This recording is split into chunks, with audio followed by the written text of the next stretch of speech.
Hello friends, good morning, सुप्रभात, जय Shri Ram. I am Ved Prakash Upadhyay and you are watching my study channel study with Ved sir. पिछले दिन मैंने आप लोगों को पढ़ाया, मैं पढ़ता रहता हूँ, मैं पढ़ता रहा।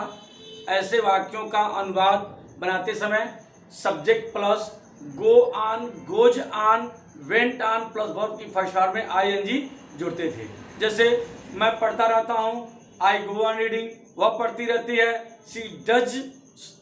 सी गोज ऑन रीडिंग, मैं पढ़ता रहता हूँ, आई गो ऑन रीडिंग, वह पढ़ती रहती है। सी गोज ऑन रीडिंग, मैं पढ़ता रहा, आई वेंट ऑन रीडिंग। इस तरह से मैंने पिछले दिन आपको सिखाया। अब आज हम आपको बताने जा रहे हैं कि यदि हिंदी वाक्य के अंत में ता ही रहता है, ती ही रहती है, ते ही रहते हैं, ता ही रहा, ती ही रही, ते ही रहे आदि शब्द आए तो हम उसका अनुवाद कैसे बनाएंगे। दोनों में अंतर है। मैं पढ़ता रहता हूं और मैं पढ़ता ही रहता हूं। मैं पढ़ता रहा, मैं पढ़ता ही रहा, दोनों में अंतर है। मैं पढ़ता रहता हूं, प्रेजेंट टेंस में काम हो रहा है। मैं पढ़ता ही रहता हूं यानी कि वर्तमान काल में मैंने पढ़ने के अलावा कोई काम नहीं किया। वो पढ़ता रहा, भूतकाल में पढ़ने का काम जारी है। वह पढ़ता ही रहा यानी कि भूतकाल में उसने पढ़ने के अलावा कोई काम नहीं किया। ऐसे वाक्यों का अनुवाद बनाते समय हम सबसे पहले सब्जेक्ट को लिखते हैं। अगर प्रेजेंट टेंस है तो हेल्पिंग वर्ब डू या डज में से किसी एक को कर्ता के अनुसार लिखते हैं। और यदि पास्ट टेंस है तो कर्ता चाहे एक वचन हो या बहुवचन हो, सबके साथ हम डिड लगाते हैं। फिर नथिंग का प्रयोग करते हैं, फिर बट और फिर इन्फिनेटिव का प्रयोग करते हैं। एक चीज आप ध्यान रखेंगे, इन्फिनेटिव में टू का प्रयोग नहीं करना है। फॉर एग्जाम्पल, वह खेलता ही रहता है, इसका ट्रांसलेशन हो जाएगा he does nothing but play. वह खेलता ही रहता है, he does nothing but play. अगर मैं कहूं तुम सोते ही रहते हो तो हो जाएगा you do nothing but sleep. देखिए यहां पर इन्फिनिटिव में टू हमने ऐड नहीं किया है।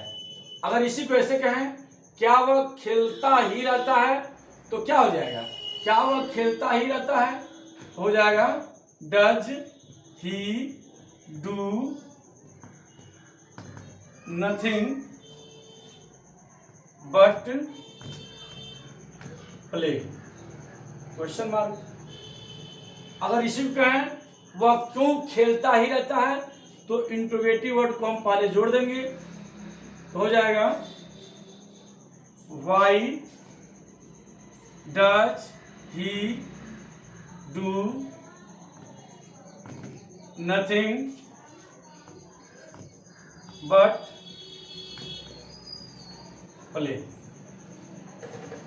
ठीक वैसे ही वह रोती ही रही, या पास्ट टेंस में है, वह रोती ही रही, तो क्या हो जाएगा? सी डिड लग जाएगा। She did nothing but weep. She did nothing but weep. वे हंसते ही रहे, they did nothing but laugh. देख रहे हैं, कुछ नहीं करना है। अगर प्रेजेंट टेंस में है तो डू डज में से किसी एक को कर्ता के अनुसार, अगर पास्ट टेंस में है तो सबके साथ डिड लगाएंगे। नथिंग बट और इन्फिनिटिव, वो भी विदाउट टू, इन्फिनिटिव में टू का प्रयोग नहीं करना है। क्या वह रोती ही रही, इसको अगर बनाना हो तो डिड, क्या वह रोती ही रही, did she do nothing but weep. Did she do nothing but weep, वह क्यों रोती ही रही, इसमें इंटरोगेटिव वर्ड जोड़ दीजिए। वाई डिड सी डू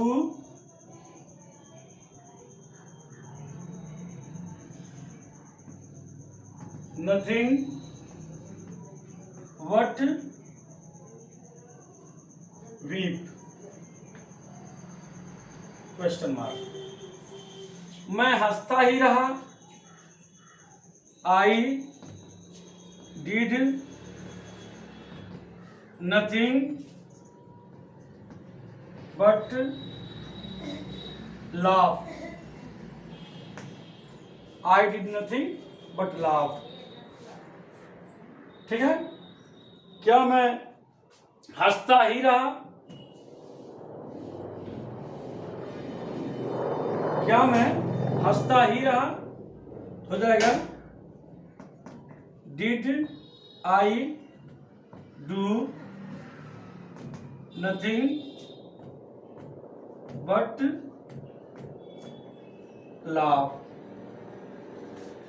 मैं क्यों हंसता ही रहा? Why did I do nothing but laugh. इस तरह से आज आपने ऐसे वाक्यों का अनुवाद बनाना सीखा जिसमें काम का जारी ना पाया जाता है और उसके अलावा दूसरा कोई काम नहीं होता है। वह खेलता ही रहता है, यानी कि उसने खेलने के अलावा कुछ काम नहीं किया, कोई काम नहीं किया। और मैं खेलता ही रहा, यानी कि भूतकाल में मैंने खेलने के अलावा कोई काम नहीं किया। तो इस तरह के वाक्यों का अनुवाद हम इस फार्मूला से बनाते हैं और इससे भी अच्छी चीज़ों को पढ़ने के लिए, जानने के लिए, सीखने के लिए आप बने रहिए मेरे चैनल पर मेरे साथ, study with best sir. Thanks for watching.